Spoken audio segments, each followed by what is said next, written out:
Any general questions, problems, anything?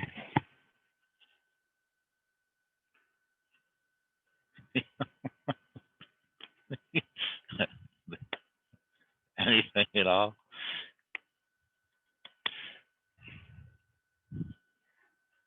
We should get a smaller room. Yeah.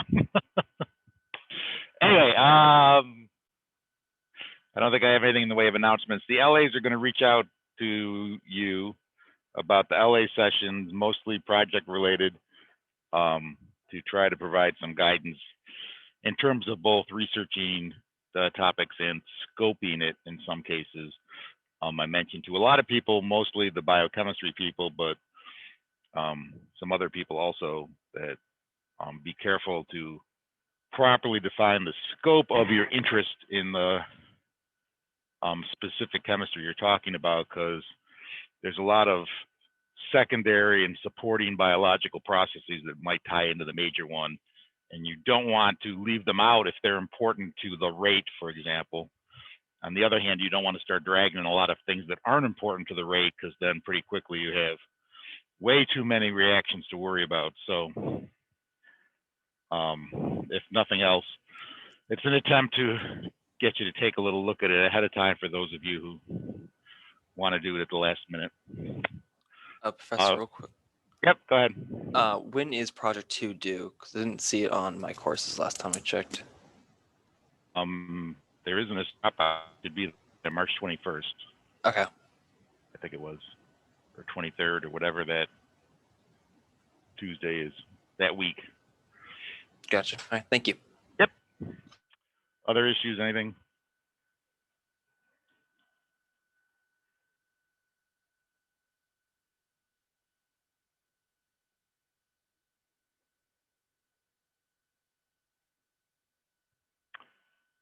Okay, we were talking about this polyprotic acid, and just to review, right, in general, all the polyprotic acids have multiple protons they can donate, hence the name, right?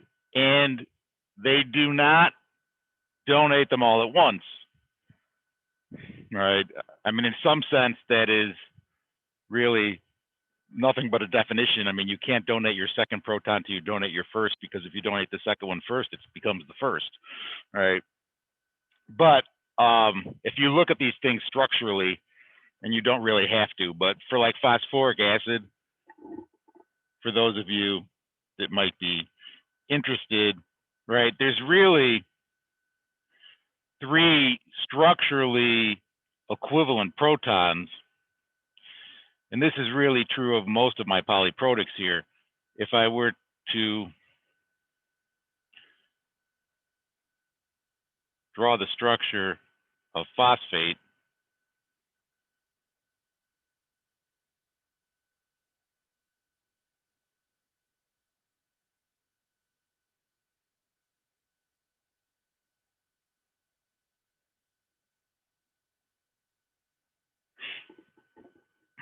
right, there's actually 3 equivalent protons that come off, right? Each one is bonded to an oxygen, which is bonded to the central phosphorus.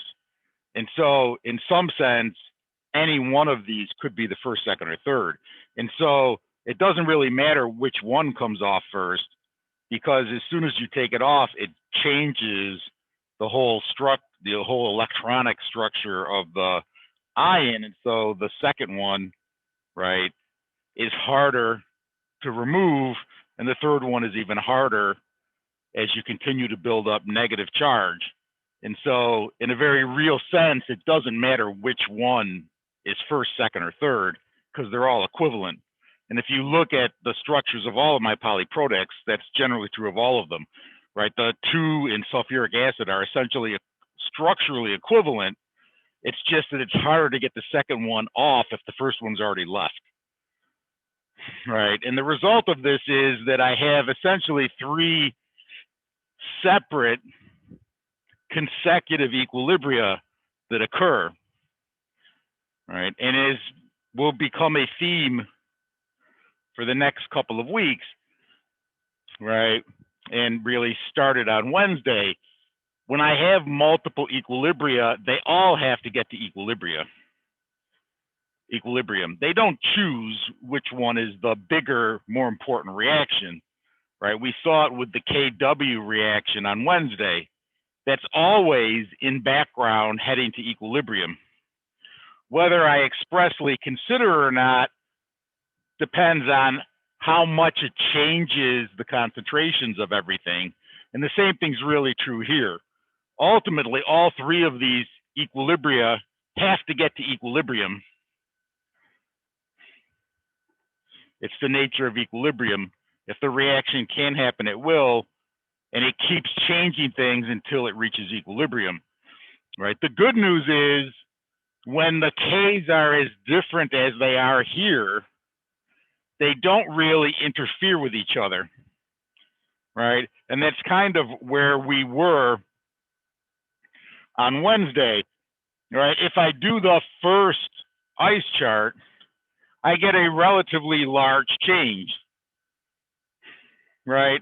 It's the normal, equilibrium problem, 3 parts, balanced equation, ice chart, K equation, solve. In this particular case, right, my assumption sadly failed me and it did not work, right? If I do it quadratically, I get 2 roots. The negative root doesn't make sense in the context of the ice chart. The positive root does, right? And so that brings my first dissociation to equilibrium. Okay, I will say it now and emphasize it later, right? This needs to be at equilibrium, right? And so if I've got other things going on and they significantly change the concentration of anything in this equilibrium, I have a problem, right? I can't suddenly have half as much hydronium or twice as much hydronium and still be at equilibrium, right? Or at least at this equilibrium, right? And so what I'm really hoping is that my other equilibria, while they have to change this at least a little bit, they don't change it enough to where I have to worry about it, right? Because again, we still sort of live in a 2 sig fig world here, right? That's my 5% rule. And unless I really care to have 4, 5, or 6 significant figures, what I'm looking for is these concentrations to not change in the third significant figure. All right. While I treat these 3 equilibria as separate, they're not totally separate because of the overlap in the compounds, right? The dihydrogen phosphate is the reactant in the second dissociation, and hydronium is a product of all of my acid dissociations. And so they're not completely independent, even though I'm solving them completely independently. Right. But again, all equilibrium problems have 3 parts. Still true. Right. And so it doesn't get any harder for me. It's just longer because I have multiple ice charts I have to construct and solve. Right. And in some sense, I have to keep an eye on all of them. And what I mean by that is about where we were at the end of class on Wednesday, which was solving this one. And so, right, again, my initial dihydrogen phosphate was the final amount of dihydrogen phosphate, the equilibrium amount in the first dissociation. And because I made hydronium in the first dissociation, I now have an initial concentration of hydronium, right? The rest of it is, as always, minus x plus x and plus x for the change line. And of course, I plus C equals E. Right. If I can put in a plug, as always, for ice charts, right? Again, this fairly clearly illustrates, right, something would need to be cognizant of without the ice chart, which is that it's not just X, right, at the bottom of my ice chart for the hydronium, because I had the initial hydronium from before, right? As all of these type 2 equilibrium problems, right, my pathway to solving, right, for X is usually the K equation, no difference here.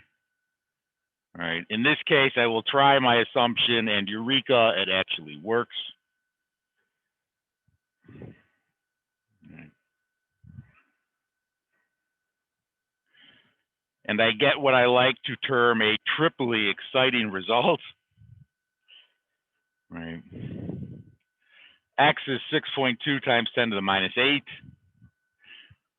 which is much less than the 0.0239. Right.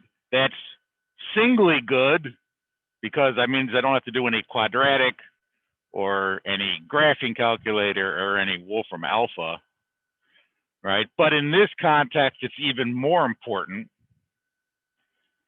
right? Because of what it means in terms of the first and third equilibria, right? Because again, this idea of treating these completely separately only works if this second equilibrium does not significantly change my first equilibrium, right? And it is technically changing the concentration of two of the three things that matter in the first equilibrium, right? Because the dihydrogen phosphate and the hydronium were the two products of the first equilibrium, right? And so technically, in a world of infinite significant figures, I did change those amounts, right? But I changed them by 1 part per million, right? And so unless I really need 6 sig figs, right, the fact that my assumption worked not only saved me the algebra, it also justified my whole approach here, which was to essentially assume the second reaction was not going to screw up my first equilibrium. And it didn't, right? At least any reasonable number of sig figs. At the end of the second reaction, I still have the same amount of hydronium as after the first reaction, and I still have the same amount of dihydrogen phosphate as after the first reaction. And so I can sort of somewhat mentally separate, or mentally celebrate, right, the fact that I didn't screw up my first equilibrium, right? And if I want to be triply excited, it also means the third equilibrium can't possibly matter, right? Because the K is even smaller, the change is going to be even smaller. And again, the only thing I care about if I'm talking pH is the hydronium, right? The only reason I would have to actually do the third reaction is if I cared about the phosphate, right? Because my third reaction,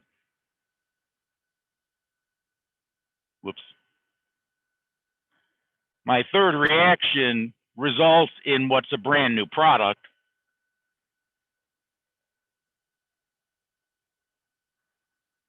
right? The phosphate. And the only phosphate I have comes from the third reaction. And so the only time I would ever need to worry about the third reaction here is if the question wasn't what's the pH, but what's the phosphate concentration? Because then I would have to follow my pathway until I actually got the phosphate.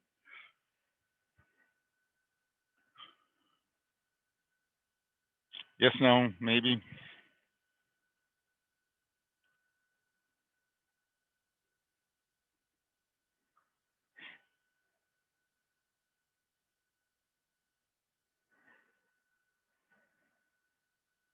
Right.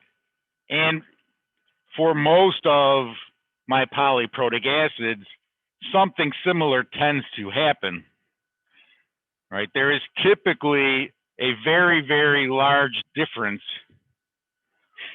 between the first and the second, and if there's a third, the second and the third. And so usually, I won't say always, because I'm all about not oversimplifying or lying to you anymore, right? Almost always, right, I reach the point where I really don't have to worry about those smaller Ks because they don't change anything enough to worry about. Right. And the justification for that is always in my ice chart.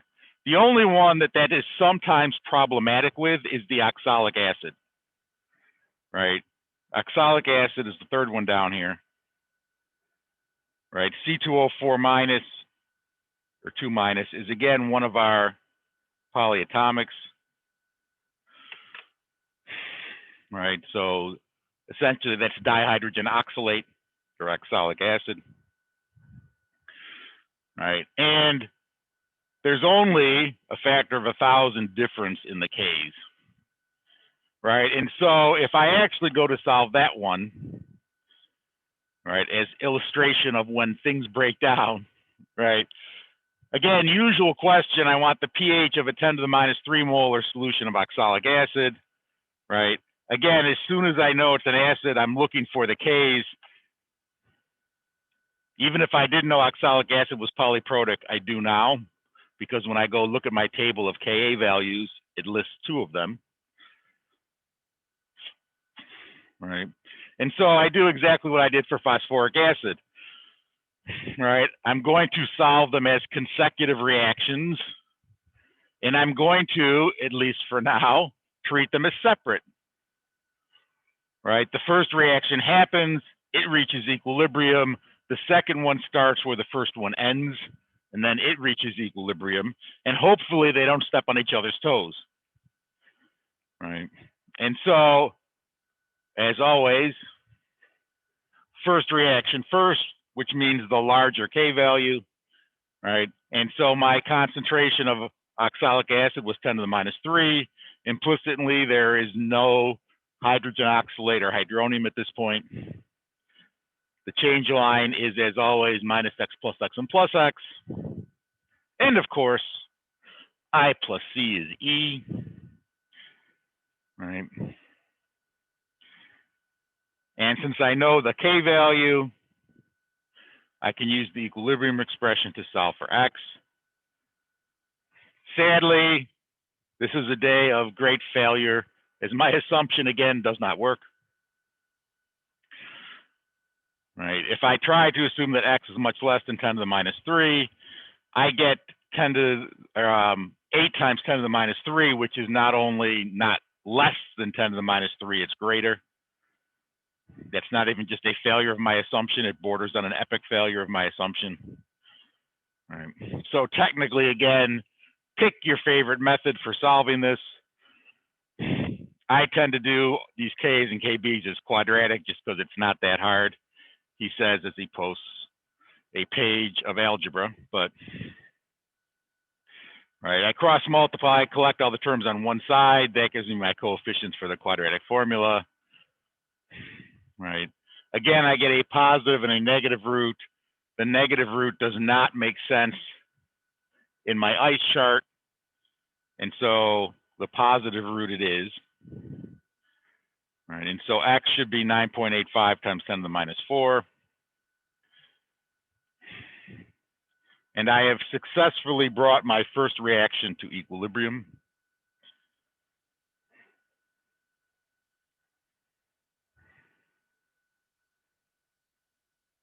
All right.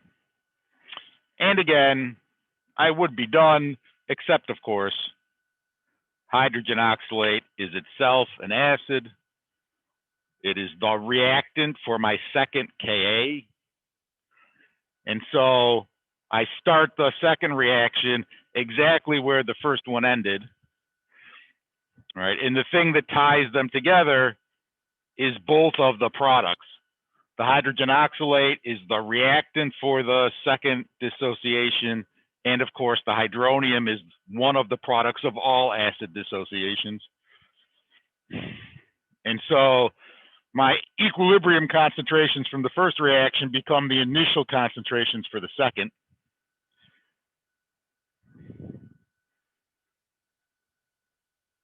Right. And the rest of it, as always, minus x plus x and plus x, I plus c equals E, and I'm going to use my good old K equation to solve for x. Right. My assumption almost works, but not quite, right? If I assume x is less than 9.85 times 10 to the minus 4, right, I get an x of 6.1 times 10 to the minus 5. This is close, right? If I actually calculate 5% rule, right, I technically get my standard to be 4.93 times 10 to the minus 5, which is close to 6.1 times 10 to the minus 5, right? But as I like to say, what's the point in having an arbitrary standard if you don't use it, right?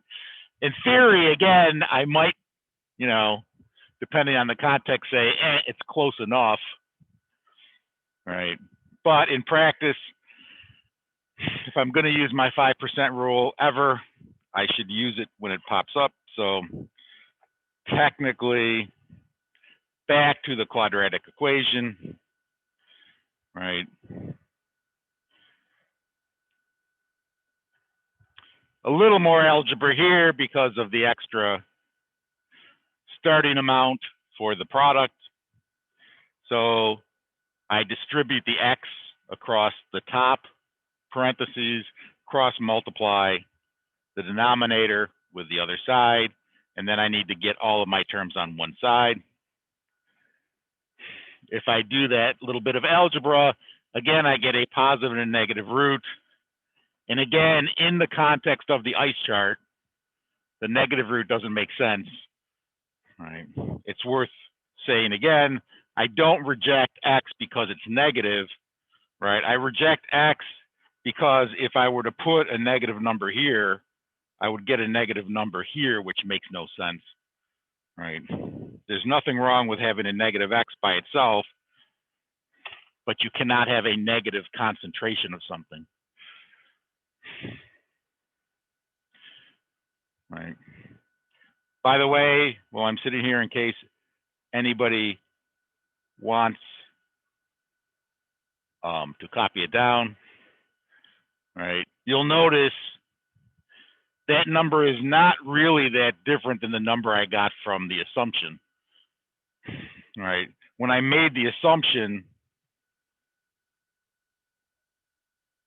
it was 6.1 times 10 to the minus 5, right? Which isn't really much of a surprise here because, as we said, it almost passed the test for the assumption, right? And so it's not a big surprise that it's close, but it's close, but also noticeably different, right? And so, again, if I want more than one sig fig, it's worth doing. There is, to Duncan's point, there is no better method than assuming, unless you mean you want an exact answer, in which case, then do the calculation the long, hard, honest way. The assumption is not designed to get you a better answer. It's designed to get you an answer more quickly. Swizzle, I don't know what that means, but sure, swizzle six.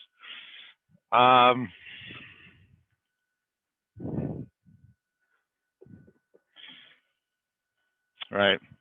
So again, whether I did the quadratic or my graphing calculator or Wolfram alpha, I have 5.46 times 10 to the minus 5, which goes back into my ice chart. I didn't emphasize it at the time because I had the whole answer here, but in the same way that I was so very excited for the phosphoric acid when my assumption worked in the second reaction, right? This was disappointing in more than just an algebraic way when it didn't work here, right? for the exact same but opposite reason, right? When it worked, it wasn't changing the concentration of anything in the first reaction. And remember, the hydrogen oxalate and the hydronium are the two products from the first equilibrium. The fact that I couldn't assume X was small relative to those initial numbers means that, in fact, and you can see it here, right, it wasn't insignificant, it changed the number.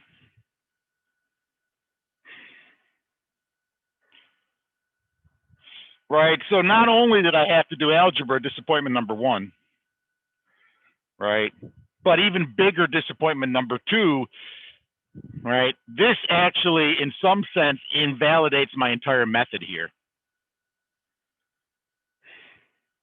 Right, because my method is based on assuming I can treat the reaction separately, right?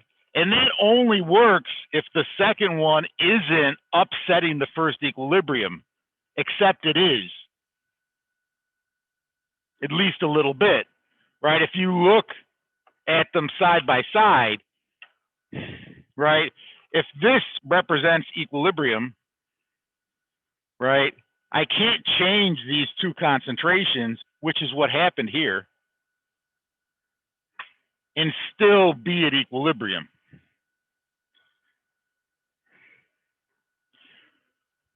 Right? Now, if you look at the actual numbers, I still sort of have like 1 sig fig, right? I mean, this is 1 times 10 to the minus 3 to 1 sig fig. This is 1 times 10 to the minus 3 to 1 sig fig.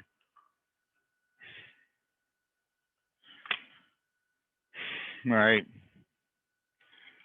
So it's not like I have learned nothing, right? But if I want more than 1 sig fig, I really can't solve this way because my assumption failed.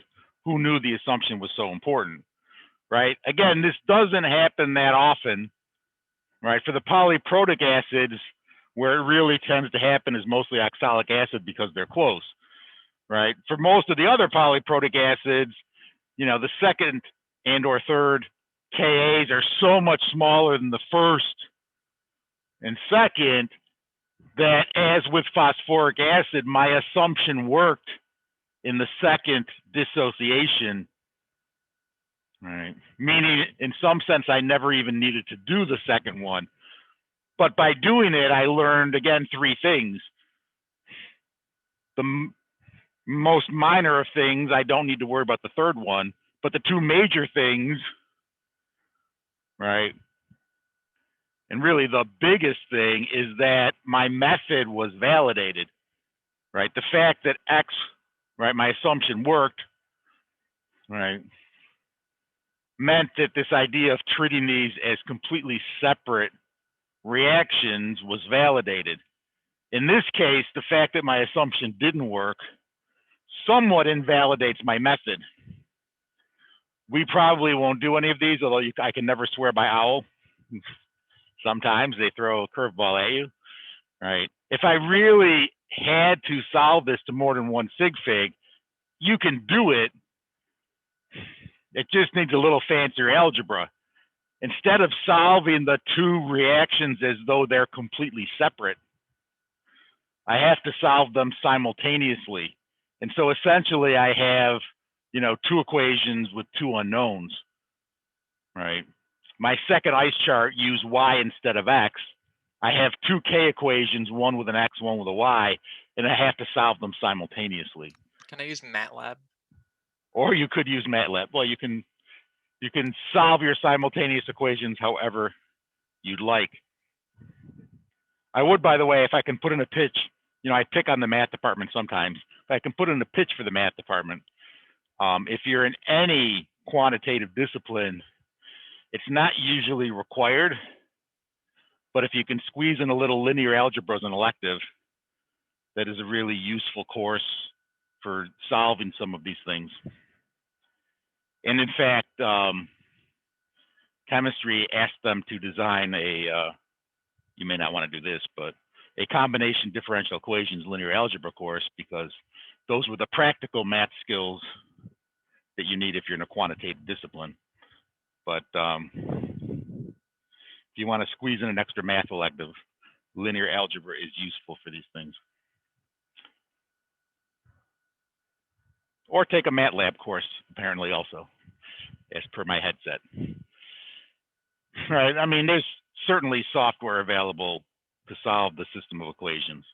Again, we're not going to, at least intentionally, do it here just because adding more algebra, right, is great if we're all about the math, but we're more about the chemistry, and so forcing you to solve a system of equations is not terribly necessary.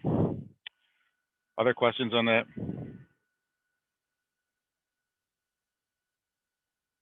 Could you clarify that question, Owen? What do you mean, what determines how close they are? K is whatever it is based on, generally speaking, in this case, as in, frankly, all cases, the underlying chemistry of the compound. So it's structural more than anything. Is that what you mean?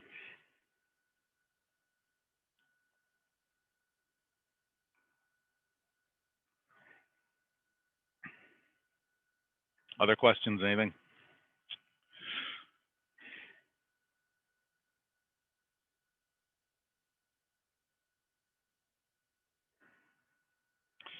Okay, one other little example. Oh, perfect timing. Hopefully, if I don't get sidetracked. One other little problem, good old sulfuric acid. Sulfuric acid is unique among the polyprotic acids, right? My other polyprotic acids tend to all be weak acids, right? The only one of the polyprotics that's a strong acid is sulfuric acid. It's very nearly doubly strong. If you look it up, right, it generally is written as Ka1 is infinite, right, and Ka2 is 10 to the minus 2. It's worth pointing out, since we all use the internet, right, there is a number for this.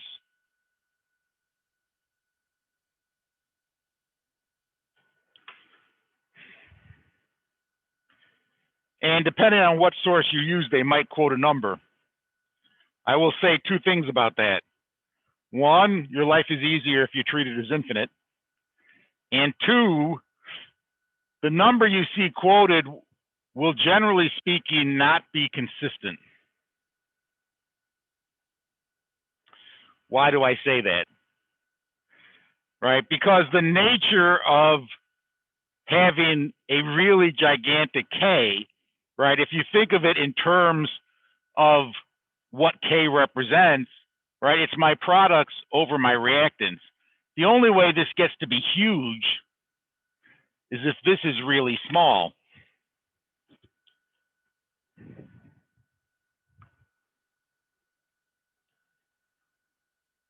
I have a quick question. Does that, like, is the number that they quote, you know, sometimes, is that just from like experimental values? Is that where they get it from? All quoted equilibrium numbers are generally experimental, yes. Which is why you will see some variation by source. Which is why, despite the fact that many of you hate it and resent it, which is why I make you look them up, because again, in part, right, the internet's great for finding things, but you also have to learn A, how to find them, and B, how to assess what you found, you know. And so the idea that you have slightly different values because of slightly different measurements is worth embracing, right? So the only way K ends up being huge is if, obviously, the denominator is much smaller than the numerator, right? Which means, right, technically this isn't zero, but it's really, really small, right? So if you think about actually measuring K, because again, the K values you find are measured, the reason you get such variation is because in order to measure these three things, right, you need to be able to measure this concentration to, like, you know, 10 to the minus 7 or 8 or 9 molar. Which means you have to really know these to 5 or 6 or 7 sig figs, right? Which is hard to do. And so you, particularly for strong equilibria in general, but strong acid and strong base equilibria, it is hard to get a definitive number, right? And I don't think I've ever seen a number quoted with more than 1 sig fig in it, because there's just so much experimental error in trying to determine it.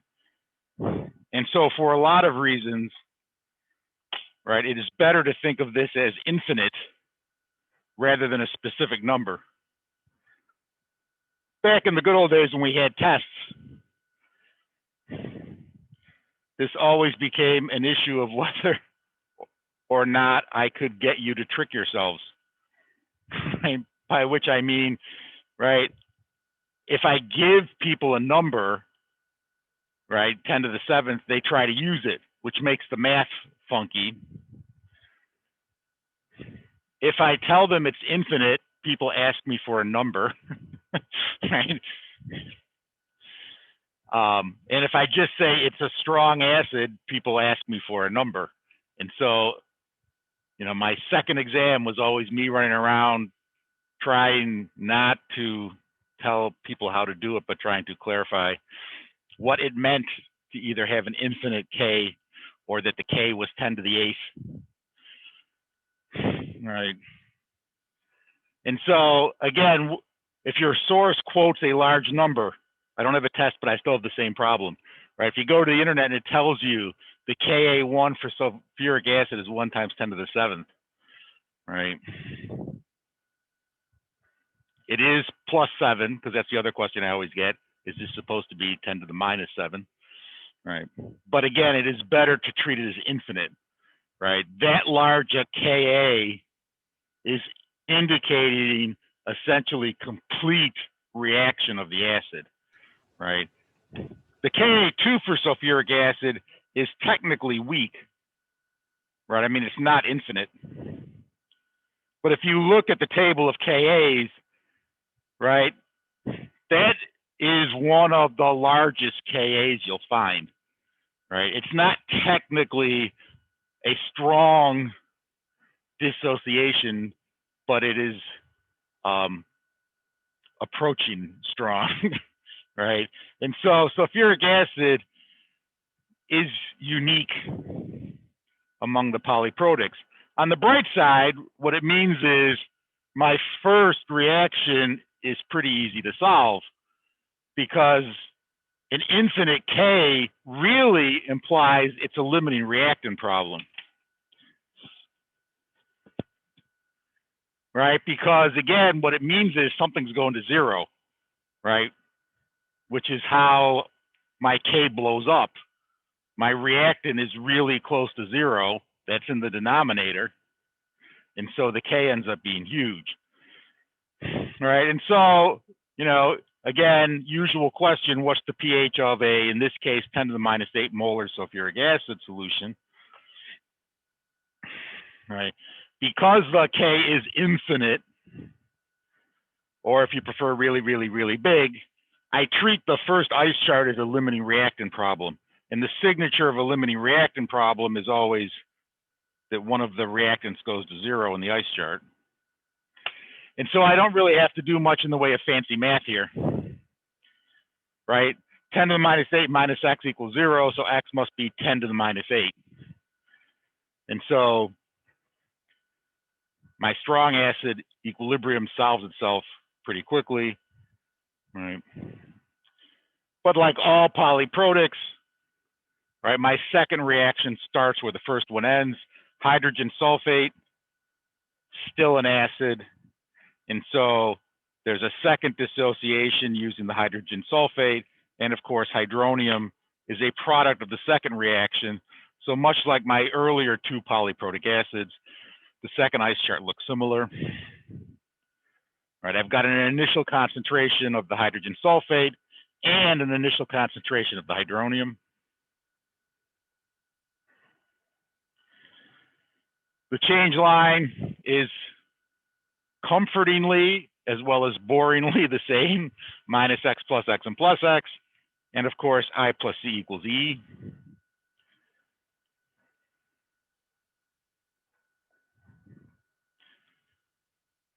All right.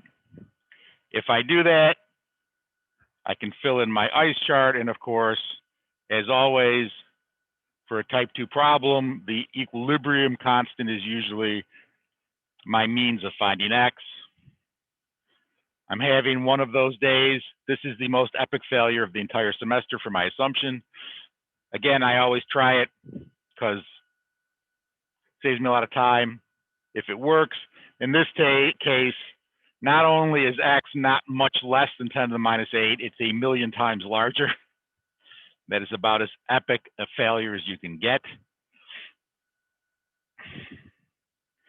And the reason kind of goes back to what I was saying a minute ago. This is very nearly strong in the second dissociation. If I actually go through and solve the quadratic, right, I technically get 9.99998 times 10 to the minus 9, which is almost complete dissociation, right? This would be complete dissociation.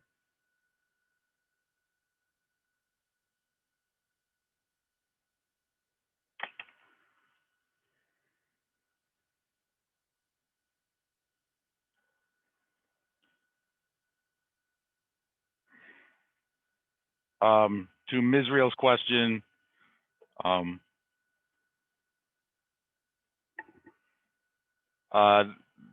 mean, the reason is a combination of things largely connected to the size of the Ks. But I mean, if you look on the internet, they have all kinds of useful formulas that you should ignore about how to decide whether or not the assumption might work before you use it. But it takes as much time to calculate whether you think it's going to work than not. And so bottom line is always try it and then see if it works. It is not connected to polyprotic acids in general.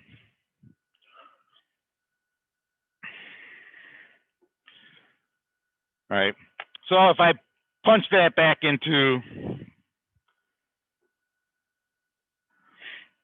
my second equation, right, again, I essentially get nearly complete dissociation in the second. And so my hydronium concentration is 2 times 10 to the minus 8. And if I calculate the pH,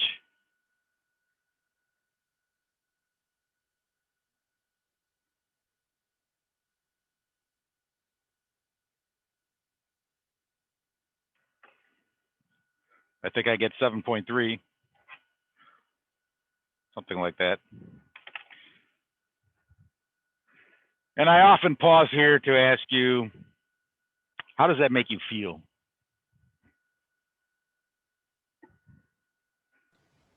Good. Sounds like it might be an easier problem.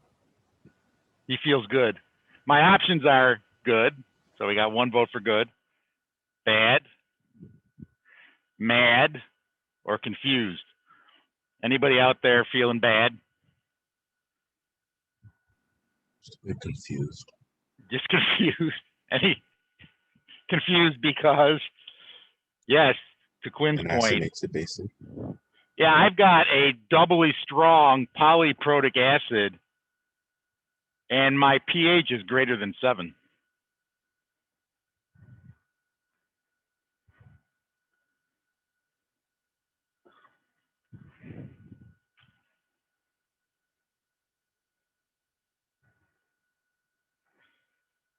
All right. You know, this comes into the category of, as I always say, the most important question to ask yourself, and frequently the hardest to answer for any novice in any field, is, does this answer make sense? And it doesn't. If I started with pure unadulterated water, I should have a pH of 7. I took my pure unadulterated water and I added acid to it, and the pH went up. Right. But the only reason it doesn't make any sense is because I only solved 2 ice charts, not 3. I totally ignored the third one.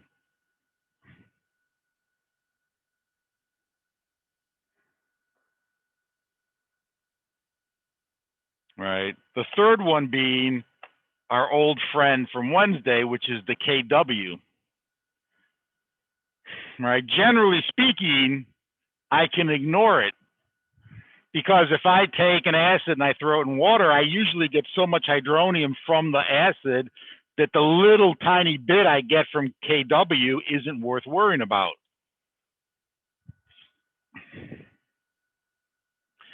Right? We did this calculation on Wednesday. The most I can get from KW is 10 to the minus 7. That is usually insignificant, except in this case, right? 10 to the minus 7 is more than I got from the sulfuric acid. And so that little bit from KW is actually relevant. All right. And so sadly, or happily, because after all, it's just another equilibrium problem. It still has 3 parts. I know how to solve it. I love equilibrium problems. There's a chance to make another ice chart. So good news is I get to make another ice chart, unless you're going to be really stubborn about it, right? And tell me you hate them all and one more ice chart is just more than you can handle on a cold, wintry Friday. That's okay. I solved it for you, right? Again, in this case, the assumption wouldn't work. So I went through and did the long, hard, honest, true way with the quadratic equation, and I get, again, a negative root that doesn't make sense because of the hydroxide, and a positive root that does make sense, which you'll notice is just a little less than 10 to the minus 7, because again, the maximum I can get from KW is 10 to the minus 7, right? And if I include that, hey, look at that, right? It does make a difference. In fact, most of the hydronium that I have actually came from KW.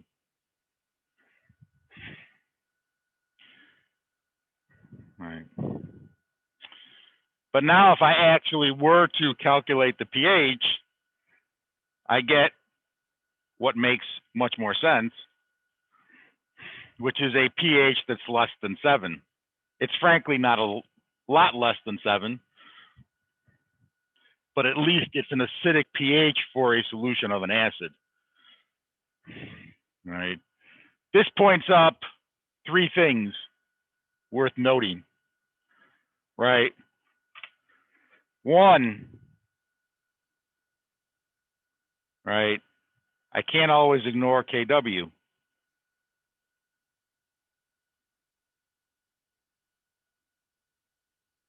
Right. In some sense, this is really an extension of what we were talking about with the bases for a somewhat different reason, right? I needed KW for my bases because 100% of the hydronium for a base comes from the water reaction, because a KB makes hydroxide, it doesn't make hydronium, right? It's essentially the same issue here. I can't ignore KW because it's not ignorable. It's not an insignificant amount of hydronium. It's a slightly different reason here because I did get hydronium from the acid, right? But the acid was so low in concentration, right, that it wasn't giving me more hydronium than the water,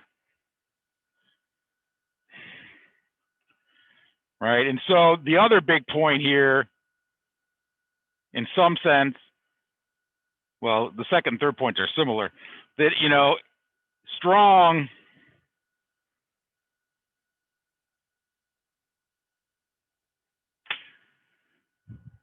right? Strong is about complete dissociation. It doesn't tell you anything really about the strength of an acid by itself, right? Here's good old sulfuric acid, a polyprotic acid that is nearly doubly strong, right? Every sulfuric acid is giving me, you know, 1.99 because it's not quite strong. 1.99999 hydroniums, right? It is completely dissociating in typically strong fashion, but strong isn't the same as concentrated, right? And if you're talking about something like corrosivity of an acid, the concentration matters much more than the strength of the acid, which is why, you know, as I said the other day, I kind of hate the fact that they call them strong and weak acids, because I say strong acid and you think, hey, it's powerful, right? This sulfuric acid solution you could bathe in, drink, and probably swim in for 6 hours without any ill effects, because quite frankly, you could get that same pH if your little brother urinates in the pool, right? I mean, there's almost no hydronium from the sulfuric acid, even though it's doubly strong.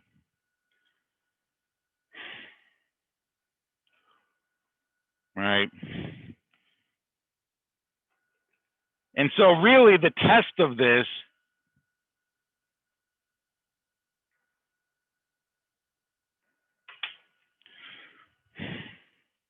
is that 10 to the minus 7 molar that I could get from KW.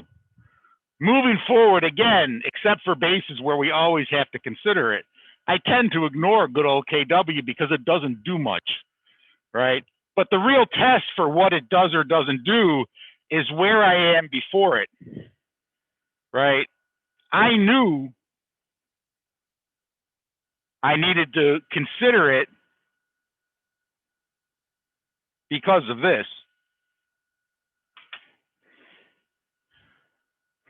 right? If I don't have, right, significantly more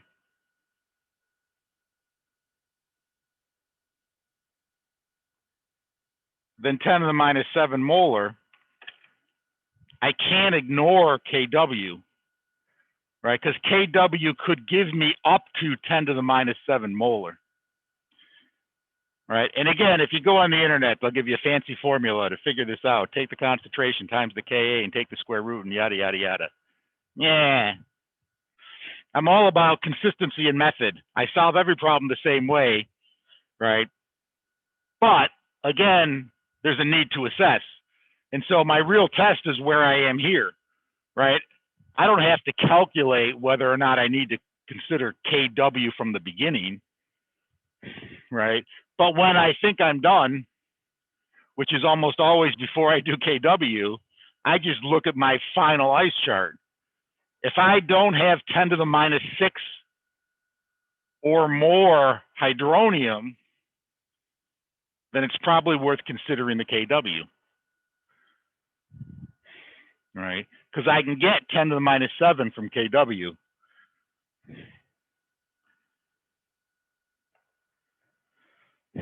Yes, no?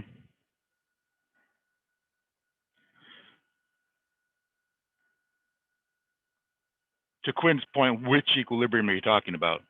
For the Ka1 and the Ka2, right, since the Ks are so big, I mean, it won't upset the first equilibrium because I treated the K as infinite. The second equilibrium, it's going to change it slightly. But again, I had near complete dissociation in the second equilibrium.